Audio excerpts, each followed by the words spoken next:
characteristics that I think are highly valuable, our vision for the future, and they can adopt our vision and see what you've built and how that can happen with our assistance and mentoring and passion and enthusiasm, and then the discipline to continue.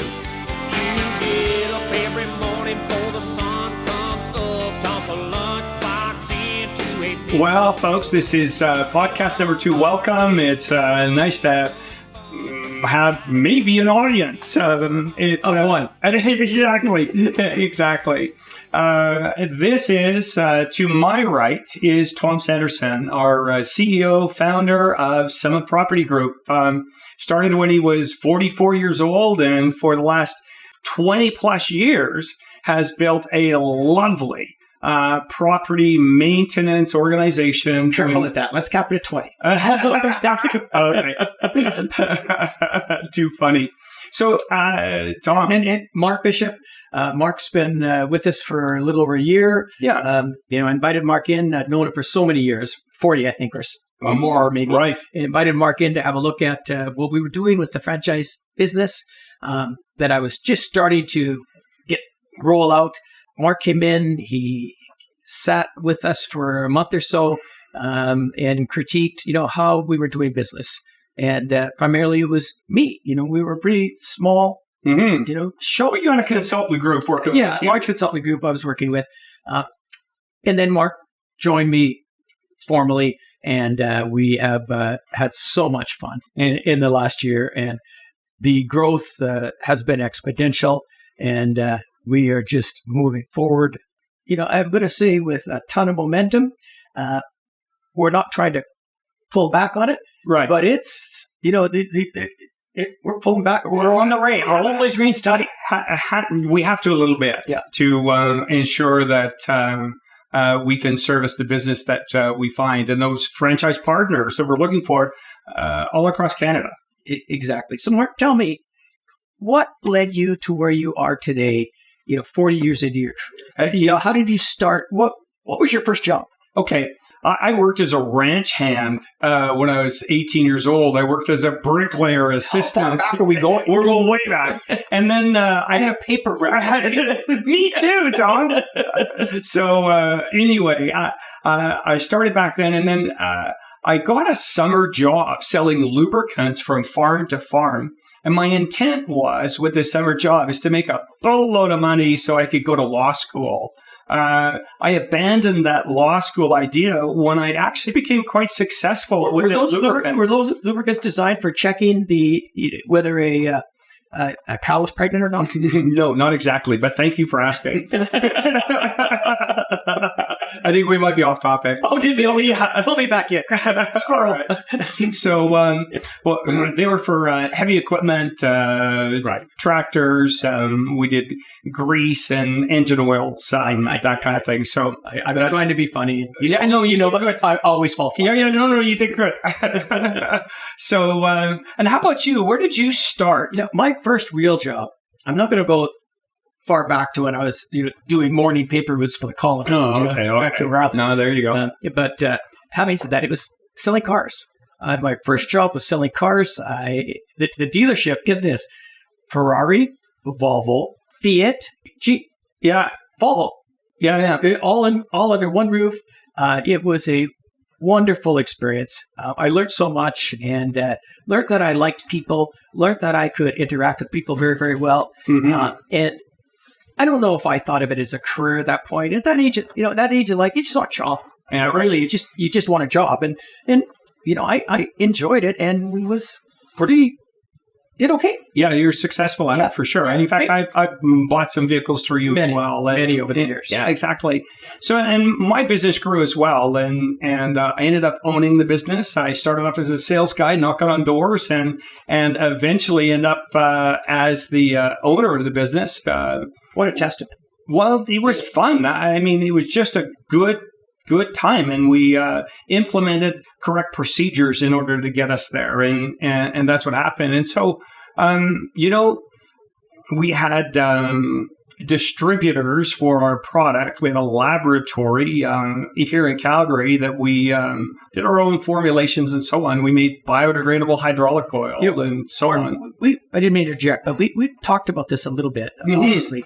And I saw some of this journey because I worked with you for a short period of time. Indeed. But do you think you could have grown faster or better maybe if you had have followed a franchise model? Oh my gosh. Well, without a doubt, if somebody had already traveled down that road and the road was paved and they gave me instructions and a roadmap of where to go and how to navigate some of the issues, would have saved so much time for one, but a boatload of money. And to franchise the business model itself. Because the distributor model was, you buy some product, and this still happens today. You buy some product, we give you a licensing agreement, or the company gives you a licensing agreement, and you go sell the product. Yeah, exactly. And that was your model at the time. Well, we did have a distributor model that we eventually got to and ended up with distribution centers around the world. And so I had an opportunity to travel and mentor, teach, train, that kind of thing for that particular business, and then sold it. And it was bittersweet. Yeah, it was actually. Yeah, it was, but it was fine. I can appreciate that. Yeah. What led you to franchising? What do you enjoy most, and what is your greatest reward intrinsically? Doing what you're doing today with us. Okay, great question. I appreciate it a lot. So the bottom line is I have worked with people and helped them grow their businesses through a distributor model for a long time. So the change between the distributor model and the franchise model is that of systems and organization. So the systems and ownership. Well, yeah, exactly. So it's been absolutely fabulous working with franchise partners. Yeah, exactly. Well, I will take the credit. Exactly. Bottom line is, Tom and I enjoy working together and with each other a lot. And so, what you enjoy gets done well. And so we enjoy this a lot. So what brought me to franchising? You came to me and said, Mark, you know what? Would you come and take a look at this and throw some eyes on it and tell me what you see? And that's when, after I did that, invested some time here and took a look at it. And that's when we decided to partner up. We did. And that was in November of 22. Right. Mark was on holidays a bit in the first of 23. Mm-hmm. We really started in March of 23, and the momentum is incredible. We're at 11 franchisees right now. Yes. 12 franchisees right now. And the momentum is fabulous. It is astounding. I know. Wow. It's just people like the business model. People like the transparency and who we are, and we share who we are. Mm-hmm. We don't hold back. We understand that you do good business with good people. Correct. On both sides. Yeah. And a franchise statistically will last longer than most marriages in a franchise agreement. So indeed. It's really important that we have a business model that is going to work and sustain people and sustain their lifestyle and really help them through that blueprint and processes and back office and support to achieve what people really want to achieve in their lives, which is to be self-sufficient from an employment standpoint. Right. To own their own business, to achieve some wealth through equity. There's not many ways to do that today. Real estate, 3 ways, I think. Retirement, inheritance, thank you, through real estate, if you have the capital, or own your own business and build your own business and put your own equity into achieving that wealth. Right. As far as franchises go and what we look for, we are looking for individuals that we can partner up with, and those issues that or those characteristics that I think are highly valuable are vision for the future, and they can adopt our vision and see what you've built and how that can happen with our assistance and mentoring, and passion and enthusiasm, and then the discipline to continue. We want them just like us, but not quite as old. Yeah, exactly. So that's what I say to them. We want people that really do have, can adopt our vision, our passion, and have some discipline. Right. And we can do the rest to help. We can and do. In fact, our franchise partners that are motivated and go and that learn and train, and that we can train and teach and mentor through this process.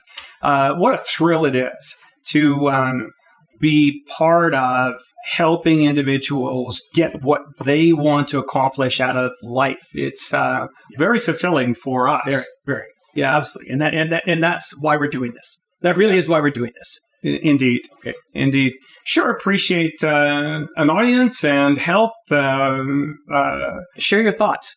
We are open to any comments, any questions. We are on the phone and available at any time. You don't have to buy a franchise. You don't have to talk about a franchise. Mark and I are open books, and we have a lot of experience. I will just close with saying, I am the smartest man in the world. If you leave this podcast today with one thing, I'm the smartest man in the world. Because, and you've met the smartest man, I have made every mistake that I think a man could make. Well, and I'm not necessarily proud of that. I'm not proud of it. But let's take those lessons and pass them back. You know what, Tom? When you lose, don't lose the lesson. And so that's kind of... And we've been fortunate that we have not lost the way. We're still in the game. Yeah, so lucky us. We're all fifth. Indeed. Thank you.